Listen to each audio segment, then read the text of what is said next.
Ay, nakita na sila! Hindi mo alam nandito siya?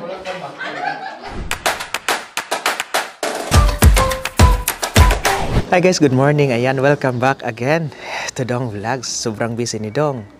Simula kahapon hanggang ngayon. So ngayon pala ay araw ng Sunday. So magpunta po tayo sa Dusseldorf dahil po ang birthday po ng anak ni Bridget ng The Siebert Siblings. Ayan, so magpunta tayo doon para magluto. So isa po tayo sa naimbitahan. Of course naman po, hindi natin isali si Cha kasama natin. Kung maalala nyo yung last time na in-interview natin yan, si Charissa. So, in-invite din siya. So, sama kami mamaya pag-uwi din galing sa Dusseldorf. So, nagantay kami ng train na aming sasakyan, guys. Actually, kanina pa sana kami nakaalis. Ang problema lang, naiwan yung lumpia. Yun pa naman yung number 1. So, nagantay na lang kami ng next na train. So, yun. So, maya-maya, nandito na yung train. Sana hindi ma-delay.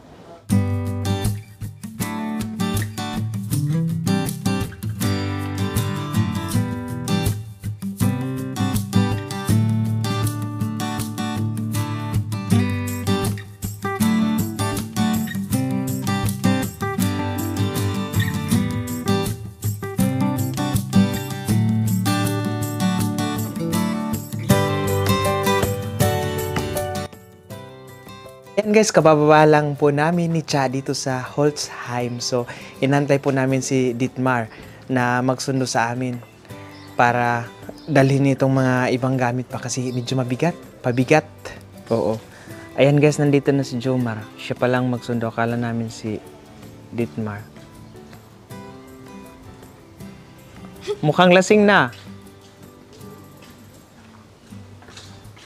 Nasaan pala si GR? Dietmar. Shooting. Sino kasama? Si Boss J. Ah, okay. Yan. Guys, dito na po tayo sa harapan or sa labas ng bahay ng The Siebert Siblings. Alam niyo na yung gagawin ko, ha? Saan na sila?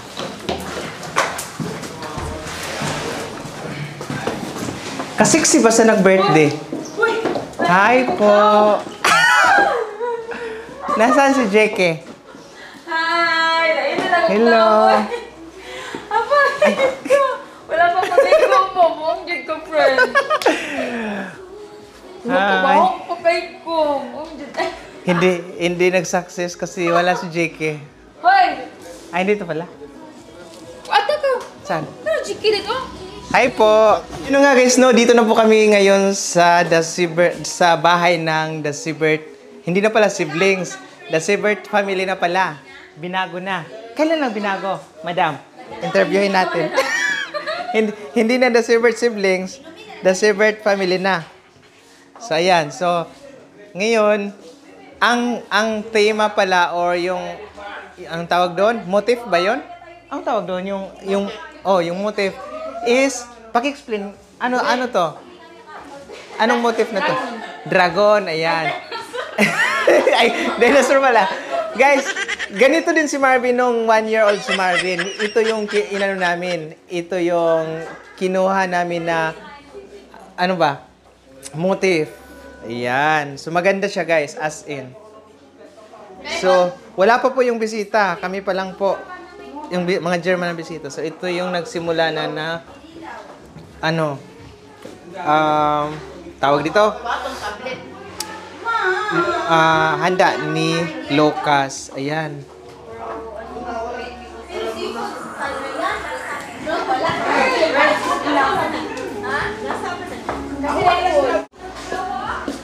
Kaway! Blair! Kaway! So, nasa labas yung iba po. Nag-prepare. So, kasalukuyan ngayon po, tayo ay nagluto ng dinuguan. Ayan, luto na yung dinuguan. So, ang isusunod natin mamaya is afritadang manok. Pero, ito last na siguro to kasi marami. Madali lang naman tong ang tawag nito? Lumpia. Kasi ito yung number 1 kinakain ng mga German, yung lumpia at saka itong canton gisado. Yan. Meron din pala silang papaitan. Hi guys! Ayan guys, may surprise pala ako sa inyo ngayong araw. Naalala niyo pa ba guys si Ate Lorena Berenbaum? Nandito siya guys. Ayan. Hindi ko alam na nandito pala siya ngayon. So timing guys na magpunta din ang Team Blended na gusto din ni Team Blended na makita siya. Na-miss na ko Ngayon, si Dong. gusto ko talaga siya ilang beses ko na siyang chinat na gusto ko siyang puntahan. Kaso yung time nga, last time nga gusto ko siyang puntahan, magpunta pala siya sa Dusseldorf, kaya yon hindi natuloy. Pero ngayon, interviewin ko talaga siya mamaya. Ayan, kaya Ano maganda na kayang siya. topic? Oo, dapat anuhin mo din si Steph. Tingnan Ayan. ng clue. Hi! Basta, number 1, love life. Wala na. Basta. Wala na akong may share doon kasi iniwan na ako sa ere. Okay lang yan. Basta, strong lang tayo. Walang forever. Ako nga, wala ako forever Guys, nandito si Team Blended. Nandito din kay Bridget kasi invited siya. Lalabas tayo. Ay! Nagkita na sila! Hindi mo alam nandito siya? Hindi mo alam nandito si, Magsika taon niya. Sige. sabi ko, interviewin ko din siya. Kagwapo ko yung sinito sa muna. Kaya ako Maganda ka naman. So ayan guys, nagsimula na pala yung party habang nagluluto tayo. So ito yung lechon pala. Wow, ang sarap guys, no? Nang naghiwa. Ay, yung lechon pala. Ayan, so andun si Blair. Ito yung handa nila. Ang daming handa pala. My God. Paano ko to ubusin? Yan, so yung niluto ko pala, dinuguan guys. Ay, masarap yun. Pudding. Dinakdakan. Chicken na fritada. At saka lumpiang Shanghai pala. Pwede kumuha ng anong tawag doon? Yung skin. Kung masarap ba. Mamaya na lang. Ay, ayan guys. May binigay sa atin. Tikman natin. Hi guys! Welcome back again to Dong Vlogs. Ayan guys, for today's vlog, meron po tayong bisita. Although, bisita po tayo dito sa Dusseldorf. Ayan, sa The Siebert family pala. Kasi birthday pala ngayon. So ngayon guys, meron akong, actually ito siya, nakilala nyo na or napanood nyo na sa video natin siguro last 2 years. Ngayon, kukumustahin na naman natin ang kanyang buhay. Siyempre, kasali na doon ang love life. Ayan, so, hindi na tayo magpapatumpik-tumpik pa. Wala nang iba kundi si Miss Lorena Berenbaum. Ayan. Halika na, ate. Hi, Dong. Ayan, guys. Si Ate Lorena. Kumusta? Ayan. Long time no see guys. Hindi kami nakakita ni Ate Lorena. Kailan Na-miss yung kita last ba? na Nung sabon pa, 1 year ago. Oo, 1 year ago. pero yung na-interview ka namin ni Loy. Oh, andito pa si Loy, no? Nung birthday ba yun? Birthday, hindi. Komunyon ni anak ni Kalisin. Oh, ni Giselle. Kalisin Fam. Yeah, Oo, yeah, yun yung interview namin. Yeah, yun yung yan, naka-vlog yun sa inyo. Oo, naka-vlog. Ay, tama, oo. Oo. Oo. Kumusta pala? Ay, nandito si Arya. Ali ka Arya, saglit. come Ali. No course siya. Pakita ka. Babay ka muna. Shots no Sige course. na. No halo No sa course. agan in camera. Come. Please. Bitte. Nandito si Arya. Come Arya. Nandito No na si course Arya. shots, no course. Ayan, nandito si Arya, guys. How are you? Nahiya siya, guys. Nahiya si Arya, Nahiya nahiya. ang aming baby. Nandito siya. Oh, di ba? Oh, nandito siya sa vlog ni Tito Dong. Binisita niyo yung mga kapatid niya, guys. Ayan. Kumusta, ate? Okay lang. Buhay pa. Lumalaban. Kasi sa mga previous vlog mo, nakikita ko na parang problemado ka. Problemado. Matagal na pala hindi ka nag-vlog. Oo, nag-stop ako doon kasi wala akong motivation tapos emotional ako. Tapos ayokong ayokong yung emotion ko na sa may masabi akong hindi maganda or yung gusto ko yung clear yung utak ko bago ako mag-vlog. So yun, kahit yung mga vlogs ko nung December pa, lang yan lahat sa sa camera lang, hindi ko na i-upload na din. Pero ngayon, active ka na ulit. Oo, kasi wala na rin naman akong pinagkakaabalahan yung utak ko kasi busy dun sa love life. Oh, dati. Yeah, dati. Ngayon, okay na. So, ang pangalan ng, sa mga nakapanood dati, ang pangalan ng kanyang boyfriend, si Simon. Tama ba? Yes. Simon? Paano yung Simon. pronounce? Simon. Simon. Ayan, na-meet ko na din yung si Simon. Oo. Oh, Ano tingin mo? Mabait naman, Hindi ko siya masasabi na mabait, hindi ko rin masasabi na hindi. Hindi kayo nagkausap. No? Oh, hindi. Pero yung Mabait yung naman siya. mabait, parang mabait naman siya. Mabait siya Meron lang ako nakikita sa kanya parang noon. Iwan ko lang ha sa Mailap mga siya, sa mga mailap. viewers yung matakutin, maano siya, hindi siya mahilig sa social media, Oo, yes, sa video. yes, Parang yes, pag yes. binibideo mo siya, Parang, umiiwas siya. Yeah. 100%. 100%. Totoo yun. Napilitan lang siya dahil sa akin. So, So, ano naman? kumusta na kayo ni Simon? Nakipagsabayan kami kila Katniel at Bea. Wala na dong, oy. Wala Anong na. nangyari? Wala. Time Anong, or... hindi kasi yun, ewan ko, ang alam ko na matatawag doon is it's not a breakup but it's called discard. No, mas malupit yung discard doon. Ano yun? Ay, Discard, discard like if you write something on the paper tapos nagkamali ka, you can just pumuton na yung papel then tapon. Parang ganun eh. Ganun siya. Parang yun ang definition ko ng discard. Tapos yung breakup naman is magsasabi siya sa'yo. O nagsabi naman siya pero via text nga lang. Via text, yes. Tinext niya lang ako tapos Ibig mong sabihin, yung broke up nyo or break up Yeah. is via text. via text. After, nandun ako sa kanya like 1 week straight kasi wala akong therapy that time. Sabi niya, dito ka, maglagi ka dito, sumama ka sa akin. Sumama naman ako. Then after 1 week, hinatid niya ako ng weekend, no, like Saturday. Hinatid na ako ng Saturday sa bahay ko. And then Tuesday, naka-receive na ako ng text. Pero out of nowhere, hindi ko inasahan kasi hindi naman kami nag-away. Hindi kami nag-away, wala, nothing. Hindi naman siya napapagod sa'yo. Ewan ko, baka nagkapaguran talaga din kami, sa totoo lang, emotionally. Kasi wala kaming communication dong. Every time na mag-atimpa ko, nakausapin siya. Like, meron ka kaagad word. Before pa siya nag-text sa'yo na makipaghiwalay, Okay. parang ano kayo, yung parang hindi na kayo okay. Hindi ko Or- rin masasabi na hindi. Mayroong something like, ako nawalan ako ng effort na dong, hindi na ako nag-effort. Kasi parang nauubos din ako yung, palaging akong, palibasa ako yung mas matanda, di ba? Tapos, inamin niya naman din sa akin, umpisa pa lang na, hindi siya good communicator. Which is ako din ganun din, hindi ako good in communication. Kaya binabalance ko. Ang nangyayari, ako na lang lagi yung yung binabalance ko para mag-work kami, para magtuloy lang kami, Parang walang stress. Ikaw yung Oo. gumagawa ng paraan na Oo. magiging okay. Parang hindi ko I don't yung shake the boat, parang ganun. Hindi ako tawag doon yung greens, ba, yung boundary, hindi ko pinupush kasi nga alam ko na ganun yung tolerance niya sa stress din. So yun, hindi ko alam. Basta ganun. So ngayon, formal na talaga, naghiwalay kayo. Oh, hiwalay na doon kasi Ilang buwan? Taon? Ginawa niya yun is February.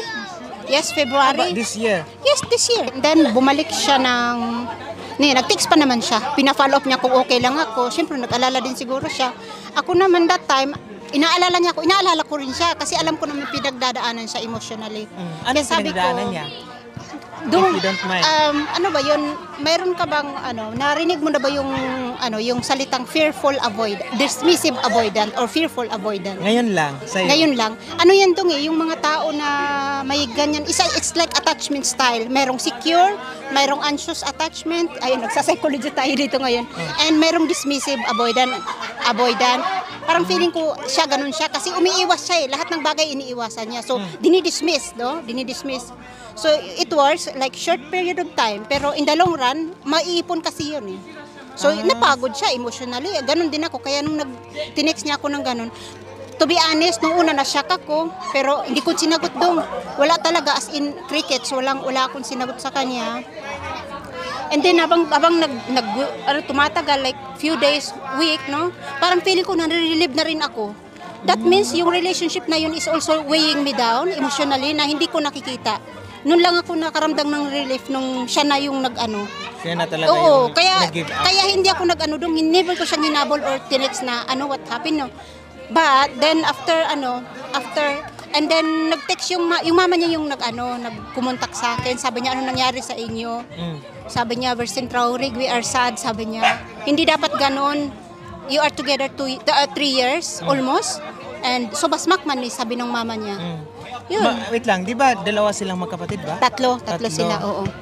And yeah, yung kapatid niya ikakasal yata this year or this year I think. Yeah. So ibig mong sabihin wala na kayong kontak ngayon? Wala na dong kasi inalis ko na kasi bakit ko pa hayaan siya na alam mo yun para for me to to move on na kasi iniisip ko rin kasi bumalik siya after 1.5 month, like 45 days. Exactly 45 days bumalik siya. Tapos yun nga sabi niya namimiss kita, punta ako diyan ganyan. Pero that time na ako tawag dito. Na. Hindi rin dong parang doon pa lang ako nag-uumpisa na mag-adjust. Nag-uumpisa na yung emotional na yung pain ko ba, doon pa lang nag-uumpisa nung gusto niya nang bumalik. Kasi this time, parang ako na yung magde-decide kung tatanggap. Parang ang dalawang break up yung nangyari. Kasi yung first is yung siya, nanggaling sa kanya. And the second is yung from me to decide na enough na talaga. Kasi parang feeling ko kung pinabalik ko siya, merong talagang problema na dapat ma-resolve na siya lang din ang makaka-resolve. Kasi ewan ko, hindi ko sinasabi na perfect pero may pagkukulang ako. Pero paano namin masosolusyonan kung hindi siya nakikipag-usap? Yeah. So it's communication talaga yung naging barrier namin. Kasi okay naman kami Hindi kami nag-away. Wala talaga. Sa tingin mo, mahal ka pa niya? Kung mahal, oo. Tingin ko, oo. But nangingibabaw dong yung kanyang fear. Nangingibabaw yung kanyang fear. Kasi yung last word niya, kasi pinapunta ko pa siya pinabalik ko pa siya like, 45 days, pinabalik ko siya. Tapos nung nagbe-video call kami, kasi nagtitek siya, hindi ko sinasagot na dong. Ayoko siyang sagutin kasi nasanay kasi siya sa akin na parang binibaby ko siya ba. Sabi ko this time, talaga magiging matigas ako sa kanya. Pero hindi yun na lang, nagmamatigas ako kasi parang nasasaktan na rin ako Kaya hindi ko na siya Tapos tumawag siya, edi sinagot ko Tapos sabi niya, punta ako dyan, dalan ko ng pagkain si Felix, tapos mag-usap tayo, ganyan. Ayan, pumunta siya doon, pinayagan ko siya nung pumunta.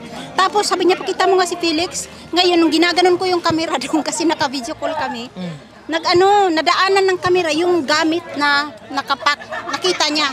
Yun ang parang, I turns the table on ba, na hindi ko isadya. Hindi na yung in-expect kasi ang expected niya siguro ng pagbalik niya is may babalikan siya. Nakita niya ng naka-impake na lahat ng gamit niya. Tapos sabi ko, dalhin mo yung gamit ko. Dinala niya rin naman dong. Nakakaloka nga dinala niya. Ito yung tanong ko ngayon. Nasa sayo na kung sagutin mo o hindi. Okay lang. Sagot syempre. Mahal mo pa ba siya? Mahal dong. Oo naman. Mahal ko siya, kaya nga dito ako magdesisyon kasi mahal ko siya Kasi kung hindi ko siya mahal, okay lang kahit hindi ko naisipin kung ano makaganda sa kanya o makaganda sa akin. Mahal ko siya, kaya ako to ginagawa. Oo. Just in case bumalik siya ulit or magparamdam siya sa'yo, tatanggapin mo pa ba siya o hindi na? Alam mo, wag lang sa ganitong na emotional pa ako kasi ako mismo wala akong tiwala sa sarili ko for now. Baka tanggapin ko talaga siya dong. Magiging honest talaga ako sa'yo. Pero dong, gusto ko yung yung i-work niya muna yung sarili niya kasi ako sa ngayon, pinofocus ko lang yung ko sa sarili ko to work on my yung emotional natin. Siyempre meron yung mga wounding, di ba? Kailangan mapagaling muna yun kasi kung magbabalik ka doon tapos yung moods nandun, wala masasagi lang tapos magdudugo ulit, no? Parang ganon. So dapat, siguro mas maganda kung bumalik pa siya, nasa sayo na kung tanggapin mo. Pero kung tanggapin mo, dapat alam mo na yung boundary. Yes. Siguro, mas maganda, just in case bumalik pa siya, pwede mo siya, nasa sayo na kung tanggapin mo siya o hindi. Pero kung tanggapin mo, gaya nga sinabi mo, dahil mahal mo pa siya, nasa sayo na kung tanggapin mo siya. Pero kung tanggapin mo siya, dapat may boundaries na kayo or aware ka na sa mangyayari na baka masaktan ka ulit. Okay naman at ako least dyan, alam mo na. Sa umpisa pa lang alam mo na. Oo naman, wala naman talaga, umpisa pa lang. Hello, ang gwapo kaya noon, tapos mas bata sa akin. Ang dami kayang, sabi ko nga Pero dong, sa lahat naman in fairness din sa kanya dong, sa lahat, dumaan kaya ako na nagkaasawa ako, no. Pero yung care niya, sa kanya ko lang talaga yun. Never ko yun na ano sa ibang nakarelasyon ko Nabigay nung sa nakaraan. Sa kanya ko lang naramdaman yung ano yun, alam mo yung pag-care niya sa'yo. oo, lahat dong. Kaya nung umpisa talaga, sabi ko, kaya nga ako nag-setback na lang ako kasi sabi ko, oh my God, nakakapagod pala yung ikaw lang lagi yung nagbibigay. Pero for now, pwede na akong mag-relax. Kasi pinaparamdam niya sa akin na love niya ako eh. Oo, at saka yung pamilya niya rin, Ilang ganun taon na din. siya? 41. Bata pa, 4 years older ako sa kanya. So, just in case, iwan ko lang kung manonood siya. Ay, hindi Just siya in- nanonood. just in case Ay, nakaano siya, Dong. Makita niya to. Dong, ano yung English mo sa kanya? Kasi baka makita niya tong ano natin. Ano yung mensahe mo in English? Work on yourself and don't do it the next on your next relationship. You have first to love yourself so you are also ready for the next like love that comes your way. Oo, Dong, kasi feel ito ganito Dong feeling ko. If you want to find the right one, you should be the right one first. Yeah. Oo. Oh, di ba? Tama. Yeah, kasi siya, parang feeling ko kasi, alimbawa ako, feeling ko siya na. Eh, kung siya, ewan ko dun sa taong yun, basta. Bali, parang sa relasyon niyo pala, ikaw yung may utak, ikaw yung gumagawa ng lahat ng kasi ikaw yung mas Ako nakakatanda kasi, sa kanya. yung mga heavy lifting emotionally nasa akin Dong. Yeah, yung mga lifting. Kaya nga, sa totoo lang Dong, parang gusto ko siyang akayin ba? Gusto ko siyang alalayan to grow with me. Kasi, valid naman Dong yung pagsasabi niya na hindi ako marunong ganito, hindi ako marunong in communication. Valid naman yun kasi ako, ganun ako eh. Hindi naman tayo natututunan lahat yan kasi hindi naman yan tinuro sa atin eh. Diba? Mayroon tayong mga tawag dyan, yung programming natin, yung childhood natin, paano tayo pinalaki. So magkaiba, di ba? Kaya inuunawa ko siya, iniintindi ko siya. Pero siya, aminado naman siya. Sabi niya, it's been fair. Tapos Dong, ano ba yun? Alam mo yung binibitawan niya sa akin na salita nung punta niya, it's tut mir leid, it's been am Arsch, inuulit-ulit niya yun. Oo, alam niya. Tapos hindi ko siya inaway Dong, sabi ko, ano ba nangyari sa'yo? Sabi niya, yun nung sinabi niya na, yun kasi kailangan kong mag-drive, basta na-stress daw siya, yung magda-drive pa siya papunta sa akin, pabalik, mababaw na dahilan. So doon na ako, like, wala nang pupuntahan to. Kasi kahit na ano mo yung kausapin mo siya, ang babaw ng dahilan niya, bababa yung ano ko doon kasi unawain ko ulit siya, sabi ko wala nang pupuntahan. Oh, doon na sabi ko das geht nichts weiter, so sabi kong ganun. Doon na naman tayo sa pamilya mo. Kumusta naman kayo ang relasyon mo ng anak mo? Ay, okay naman Dong. Ayan, tumatawag siya kanina, tapos hindi ko nasagot, tapos ako naman yung tumawag, siya naman ang hindi sumagot. Tapos yun, nag-text, sabi niya, tawagan kita mamaya. Ano yun, day off niya yata today kasi Sunday. So yun, okay naman kami. Pero yung itong mga ganitong bagay, ayun, alam naman ng anak ko din yung nangyari. Sinare ko naman din sa kanya. Parang ang siya yung unang nakaalam talaga. Oo, siya. Pero yeah, at the end of the day, ikaw lang naman ang makikipaglaban para umayos yung emotion mo. Oo, yun. Dito na naman tayo sa personal na ni Ate Lorena, guys. Lagi kasi ako nanonood din ng mga video niya about sa health niya. So ngayon, ang tanong ko ngayon, kumusta naman yung healthy lifestyle mo?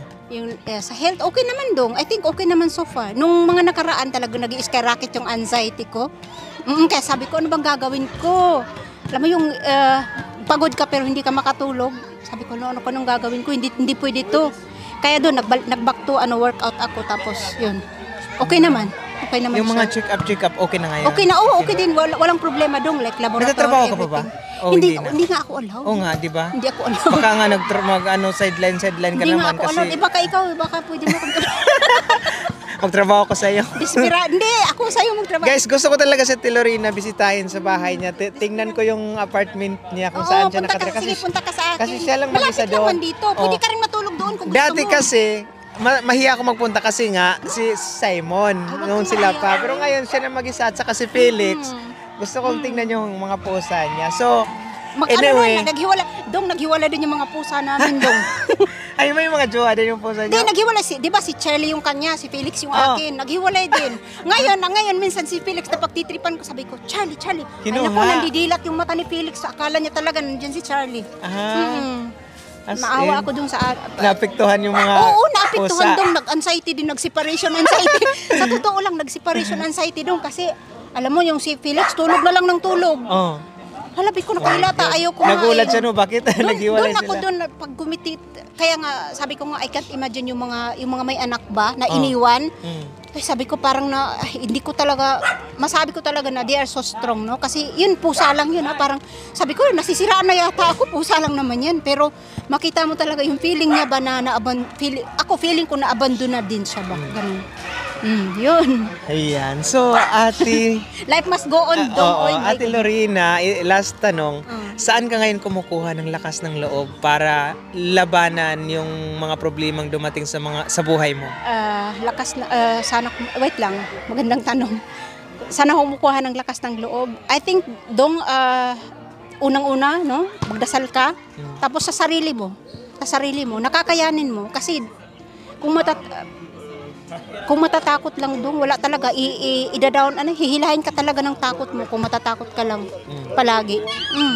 Tapos nagbaby step lang ako, like every day. Minsan sabihin ko sa umaga pagising, sabi ko, this day would be a great day. Inuunahan ko na kailangan meron kang motivation na pag-irat mo ganun. Yun. Kunting steps lang. Tapos minsan wala talagang gana dong, wala talagang motivation. Pero ina-acknowledge ko na siya na ayan na naman ako. Ano ba yung nagpapaano sa akin ngayon? Kumbaga ba, dati kasi wala lang yan, hindi ko pinapansin. Pero naiipon pala yung mga ganun, yung mga dinidisregard mo lang na nangyayari sa paligid mo. Parang inaabandona mo yung sarili mo. Lalo na kung mayroon dyan emosyon na dapat mo i-acknowledge. Tapos ayaw mong i-process, di ba? Kasi iniiwasan mo. Nako guys, sisingilin ka niyan pagdating ng araw. Maiipon siya ng maiipon. Pero dong, to be honest, no, wala man akong yung nangyari. Wala talaga ako dong na kahit sabi, may nag-comment nga na dapat daw, gawa daw ako ng list ba ng mga ugali ni na ayaw ko. Para daw magalit ako sa niya. Dong, wala talaga akong pagkukuhanan ng galit dong. Hindi ko katiting na galit dong, wala. Kasi naintindihan ko siya at saka alam ko din na yung ginawa niya na yun, it's not just to hurt me. It's not to hurt me, but hindi niya alam yung gagawin niya. Siya mismo, lost din eh. Kaya nga sabi ko, yung pag nangyari na separation, I think it comes from the universe itself na maghiwalay kayo kasi pareho lang kayong parang tawag dito malulunod kung magkasama kayo na ganyan. Yan. Tama. Ay nako guys, grabe talaga pag relasyon yung pag-uusapan. Ay, kaya ayaw ko na talaga magkaroon na. Tayo ngayon. Binaliktad na nun sa akin. Kaya Dong, kamusta ka naman? ako sa ngayon okay naman, walang kahit anong oras ako or kahit anong araw ako bumalik sa apartment, walang magsasabi na saan ka na. Yes. So masarap pala sa pakiramdam pag may freedom ka na. Yung yan, Dong. wala kang yun. May hawak ng oras. Ikaw may hawak ng oras mo, wala kang basta. Wala kang iisipin. Well, Yeah. yun. Anyway, ate, di ba, si Ate Lorena pala, nagvo-vlog na siya dati. Bago sila nag-collab ni Steph, bago sila, yung nangyari sa inyo pala ni Steph, after 1 week, kami na naman yung nakita ni Steph. Nauna sila, sunod ako, sunod kami ni Loy. Pumunta, Yun. dumalaw kasi ako kay Steph doon sa sa After Bon. a week. And then after a week, kayo naman yun. So ayun guys, si Ate Lorena ngayon ay nagko-continue pa rin siya sa pag-vlog. So yun yung pinagkakaabalahan niya ngayon. So Ate Lorena, i-ano mo na lang yung YouTube channel mo. Lorena Berenbaum po. Baka gusto niyo po akong puntahan at dalawin sa aking channel. Thank you. Actually, marami akong nababasa mga nagko-comment, positive comment kay Ate Lorena. Thank you din sa inyong suporta kay Ate Lorena. Yeah. Parang lagi silang nanonood ng May nagsabi nga sa akin na about sa puntahan ano kita mo. Sabi niya, Ay, may nagsabi? May nagsabi. Yan, nakita na kami. Pumasyal ka kay Dong, sabing gano'n. About sa parang interested din sila sa about sa everyday na ginagawa mo. Siyempre mag-isa ka kasi lang. alam nila mag-isa ako eh. Oo, yun. Tapos may pusa ka pa. May pusa. Ay, Ayan. nako. Dong, alam mo si Felix talaga is the best gift na I had from him. Sa lahat ng gift na binigay niya sa akin, si Felix yung pinaka-the-best. Oo. Kasi ngayon, may nanggigising sa akin, Dong. Oo, meow, meow. pag hindi ako gumigising, sampalin niya ako. As in? Sabi niya, Oh my wala na God. akong choice. Babangon na ako, bigyan siya ng Parang pagkain. tinitrain mo siya. No? Ayan, Yun. so at least may kasama ka sa bahay, Oo, di ba? oo, Si oo. Yun ang Philly. kauna-unahang gift niya sa akin. So, anyway, ate, thank you so much sa salamat. nagkita talaga kami guys dito. Nandito din si Steph. Pero Nandito din si Steph. busy pa siya. Happy Iwan ako ko lang nakita kung ko si magka-interview sila. Pero ayan ate, thank you. Thank you daw. Thank you, Tito Boy. Ayan guys, don't forget to subscribe. Subscribe Lorena po sa aking YouTube Berenbaum. channel, Lorena Ayan. Berenbaum. Ayan. Itag mo. At dito na po tayo magtatapos sa ating panibagong vlog ngayong araw. Ito po muli ang Dong Vlogs. Hanggang sa susunod po. Ingat po kayo. Hi. Tschüss!